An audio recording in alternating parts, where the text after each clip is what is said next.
Maulang panahon po ang naranasan sa ilang lugar mula nitong weekend.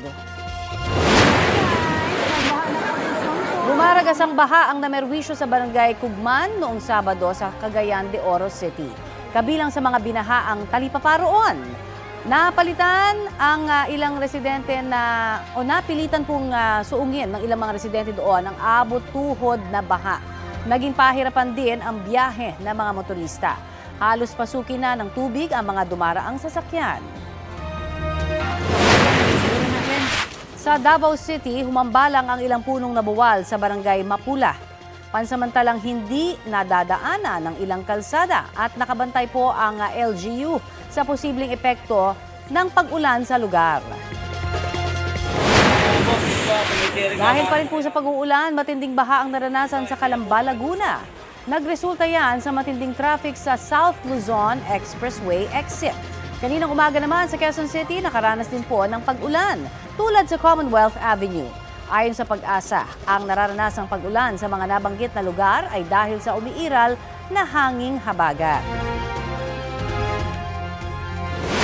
Mainit-init na balita, nakataas po ngayon ang thunderstorm advisory sa ilang bahagi ng Central at Southern Luzon. Ayon sa Pag-asa, apektado po ang Zambales, Bataan, Cavite at Batangas. Pinaalerto ang mga residente mula sa banta ng baha o landslide. Tatagal ang thunderstorm advisory hanggang 11:45 ngayong tanghali. Sa mga susunod pang oras, uulanin ang malaking bahagi ng bansa kasama ang ilang panig ng Metro Manila base sa rainfall forecast ng Metro Weather. Posible ang heavy to intense rain sa ilang lugar. Ayon sa Pag-asa, hanging habagat ang nagpapaulan ngayon sa bansa. Pinaka-apektado ang Western Visayas, Negros Island Region, Zamboanga Peninsula, Northern Mindanao, Zambales, Bataan, Occidental Mindoro, Romblon at Palawan.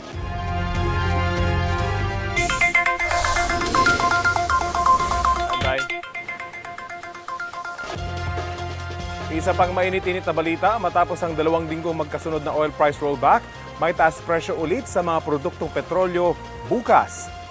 Batay sa anunsyo ng ilang oil companies, 1 peso and 40 centavos ang dagdag sa kada litro ng diesel. 70 centavos naman ang taas presyo sa gasolina. May dagdag din na 80 centavos sa kada litro ng kerosene ng Shell at ng Sea Oil. Ito na po ang ika-15 oil price hike ngayong taon para sa diesel. Ika-17 naman para sa gasolina, habang ika-14 para sa kerosene. Inihintay pa namin ang anunsyo ng iba pang oil companies. Ito ang GMA Regional TV News. Mainit na balita mula sa Luzon, hatid ng GMA Regional TV. Hulikam ang pag-akyat bahay ng 2 lalaki sa Giginto, Bulacan. Chris, ano ang mga nanakaw kung meron man? Tony, 5 manok na panabong ang ninakaw ng mga lalaki. Sa kuha ng CCTV, kita ang pagpark ng mga lalaking sakay ng motorsiklo malapit sa isang bakuran sa barangay Kutkut, madaling araw nitong linggo. Ang isa sa mga lalaki sinubukang umakyat para makapasok sa bakuran. Umikot pa siya at kanyang kasama sa gilid para makahanap ng ibang daanan. Ngunit bumalik din sila sa harapan. Doon na umakyat ang isa sa kanila sa bakuran. Sa isa pang kuha ng CCTV, kita kung paano kinuha ng lalaki ang mga manok sa bakuran hanggang sa tuluyan silang umalis. Ayon sa may-ari ng bakuran, umaga na nang malaman nilang nawawala ang 5 manok na panabong. Sa kabuuan, 25,000 pesos ang halaga ng mga tinangay na manok. Nai-report na sa mga otoridad ang insidente. May napulot naman na hinihinalang shabu sa gitna ng kalsada sa Alaminos, Pangasinan. Ayon sa pulisya, pauwi na noon ay isang lalaki nang makita ang isang eco bag sa gitna ng kalsada sa barangay Poblasyon. Nang buksan niya iyon pagdating sa bahay, doon niya nadiskubreng naglalaman iyon ng hinihinalang shabu. Agad isinumbong ng lalaki ang insidente sa kanilang barangay chairman bago sila tumawag sa pulisya. Abot sa mahigit 500 gramo ang hinihinalang shabu na nagkakahalaga ng mahigit sa 3.4 million pesos. Iniimbestiga na ang insidente. Sa bayan naman ng Bugalyon, halos 80,000 pesos na halaga ng hinihinalang shabu ang na-recover sa 2 magkahiwalay na operasyon. 3 ang arestado na maharap sa karampatang reklamo. Wala silang pahayag. The International Criminal Court is now in session. Rodrigo Roa Duterte.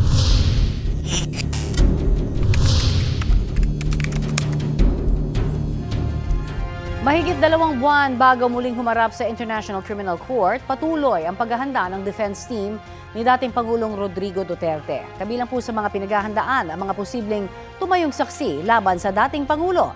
Sinagot naman ng abogado ng dating Pangulo ang hirit ng Malacanang na dapat galingan ng depensa ang kanilang estratehiya. Balitang hatid ni Ivan Mayrina. Mahigit 2 buwan bagong confirmation hearing ng Crimes Against Humanity ni dating Pangulong Rodrigo Duterte sa September 23, patuloy na naninindigan ang kanyang defense team na walang jurisdiksyon ng ICC sa dating Pangulo. Kaya raw dapat hindi magpatuloy ang paglilitis ng Pangulo at dapat siyang palayain. Pero patuloy raw ang defense team sa pagsuri sa libu-libong dokumento na mga ebidensyang isinumite ng prosekusyon. Kabilang dito ang listahan ng mga tatayong saksi laban sa dating Pangulo. What I can tell you that as far as the defense is concerned, there are no great surprises here. Kung ang prosekusyon handa na magpresenta ng mga testigo laban sa dating Pangulo, balak kaya itong tapatan ng depensa? Obviously, as defense counsel, you wouldn't want to disclose your own evidence to the prosecution. Keep your cards close to your chest. So it would be a mistake to fly any witness to The Hague. I won't be calling any witnesses at the present moment in time, and I don't think that the family has any intention to do that either. In good spirits kung ilarawan ni Kaufman ang kondisyon ng dating Pangulo. Pero hindi rin naman daw ibig sabihing wala siyang iniinda. Kamakailan kumalat ang litrato umano ni Duterte na nakaratay raw, bagay na pinabulaanan na ng kanyang anak na si Vice President Sara Duterte. Publishing health bulletins concerning an ICC suspect is not considered appropriate. It's an invasion of medical privacy. What I can say is that the former president will have to be brought before the court at some stage in the near future. And then the whole world will see the condition that he's currently in. Tumanggi naman magkomento ang tagapagsalita ng ICC sa kondisyon ni Duterte. Pero tiniyak nilang ginagawa nilang lahat para matiyak ang kalusugan ng mga nasa detention center. Bukas naman ang kampo ng depensa sa resolusyong inihain ni Senador Alan Peter Cayetano na nananawagang i-house arrest lang si Duterte. It's every Filipino's right to be tried in front of a Filipino court, in front of a Filipino judge, and to be prosecuted by a Filipino accuser/prosecutor. Sagot naman ni Kaufman sa hirit ni Palace Press Officer Claire Castro na dapat galingan pa ng defense team ni Duterte ang kanilang estratehiya. Well, I'd kindly thank Claire Castro not to interfere with the job that I'm doing, just as much I wouldn't interfere with the job that she's doing, that she seems to have a rather unhealthy obsession with me. Sinusubukan pa namin kunan ng pahayag si Castro at ang prosecution panel kaugnay sa mga sinabi ni Kaufman. Ivan Mayrina nagbabalita para sa GMA Integrated News.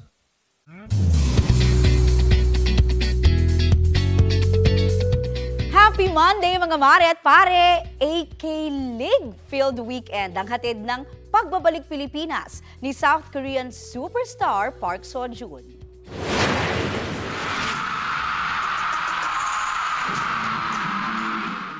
Napuno ng hiyawan ng Big Dome nang lumabas sa stage si Oppa Seo-joon. Todo kaway at smile naman ang salubong niya sa attendees ng fan meet. Fangirl mode on sina Sparkle Star and host Shaira Diaz at veteran actress Jean Garcia.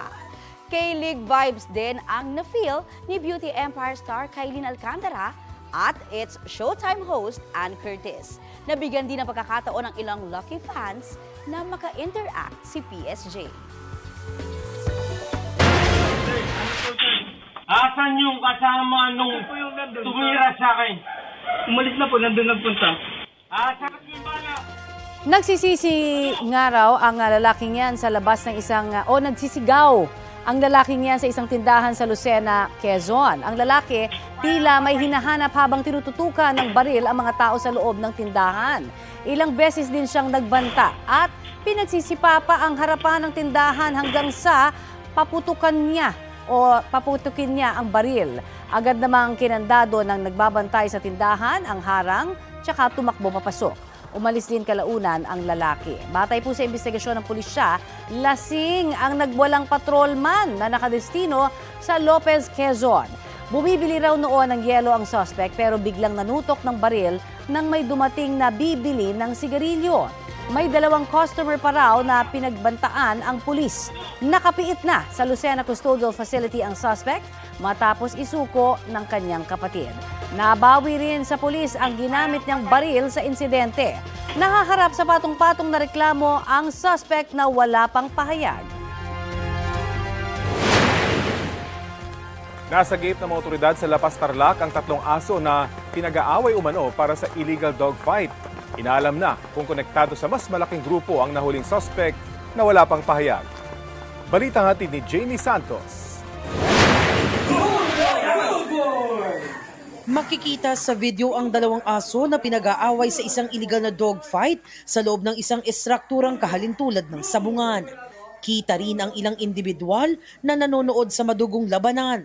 Hindi alintana ang kalunos-lunos na kalagayan ng mga hayop. Isang alias Akira ang naaresto sa operasyon ng Criminal Investigation and Detection Group Anti-Organized Crime Unit. Katuwang ang Presidential Anti-Organized Crime Commission o PAOC at ang Animal Welfare Investigation Project o AWIP. Rescue na kayo ha? Okay na? 3 asong buhay ang nasagip at agad itinurn over sa AWIP para sa rehabilitasyon. Kasama sa mga nakumpiskang ebidensya ang isang kulungan para sa dogfighting, 2 improvised wooden bite sticks, 2 healing oil, mga gamot, 1 dog cage, 1 dog chain, mga bite tools at 1 cellphone. Ayon sa AWIP, karaniwang ginagamit ang mga weighted collar at training pole upang sanayin ang mga asong panglaban. Sa kasong ito, minadali umano ng suspect ang proseso. At 8 linggong tuta ang nakita nilang ginagamit na para sa laban. The condition of the dogs when we found them was really pitiful. All 3 dogs, the 3 seized dogs, had scarring on their face that was consistent with dogfighting. They had open injuries and wounds that needed to be treated urgently at the veterinary clinic. Ang suspect at mga nakumpiskang ebidensya ay dinala na sa tangkapan ng CIDG AOCU. Patuloy ang investigasyon ng mga otoridad upang matukoy kung konektado ang suspect sa mas malawak na network ng illegal dogfighting sa bansa. Jamie Santos, nagbabalita para sa GMA Integrated News.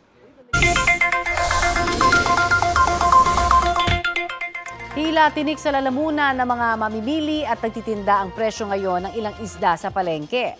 Gaya po sa Calentong Market sa Mandaluyong, mula sa dating 180 hanggang 200 pesos. 220 na ang kada kilo ng galunggong. Ang bangus naman, 240 pesos ngayon mula sa 200 hanggang 220 pesos per kilo. 140 pesos naman ang kada kilo ng tilapia na dati 130 pesos lamang.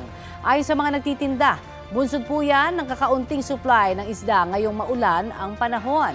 Sabi ng Department of Agriculture, nauna nang pinayagan ang pag-angkat ng 25,000 metric tons ng isda para mapunan ang kakulangan sa supply sa bansa. Batay sa latest monitoring ng kagawaran, nasa 220 hanggang 280 pesos ang kada kilo ng local galunggong sa NCR. 150 hanggang 250 pesos ang kada kilo ng bangus at 110 hanggang 180 pesos per kilo ang tilapia.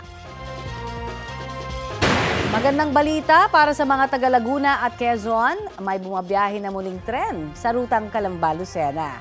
Umpisa na po yan ngayong Lunes ayon sa Philippine National Railways o PNR. 5 a.m. na madaling araw ang biyahe galing Lucena, 5:45 p.m. naman sa hapon ang galing sa Calamba.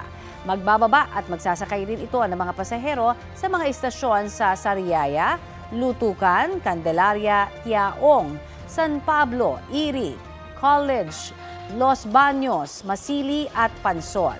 15 pesos hanggang 105 pesos ang pamasahe sa PNR. May discount naman para sa mga senior citizen, estudyante at persons with disability. Disgrasya sa Lapu-Lapu, Cebu. Galing ang liwanag na yan sa headlight ng isang motorsiklo na tumatakbo sa barangay Gunob. Maya-maya, iniwasan ng rider ang mga tumatawid na aso, dahilan para mawalan siya ng control. Nagpagewang-gewang ang motor hanggang sa tuluyang sumemplang. Muntikan pang mahulog ang motor at ang mga sakay nito sa ginagawang drainage. Sugatan ang rider at kanyang angkas. Nakaharap ang angkas, may-ari ng aso na siya pang galit sa nangyari. Paalala naman ng City Veterinary Office, responsibilidad ng pet owners ang kanilang mga alaga. At kung magdulot ng aksidente, may obligasyon ang pet owners sa mga biktima.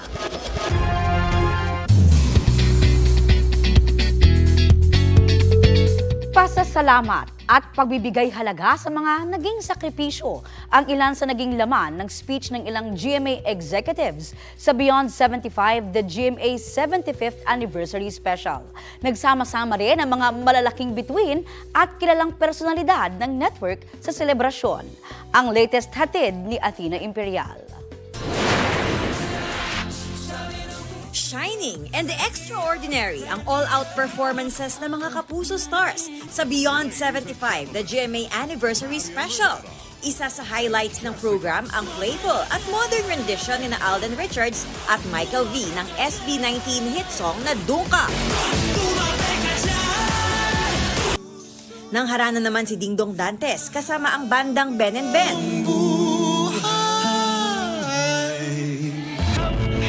Pasabog naman ang song and dance performance ng past and present generations ng mga sangre.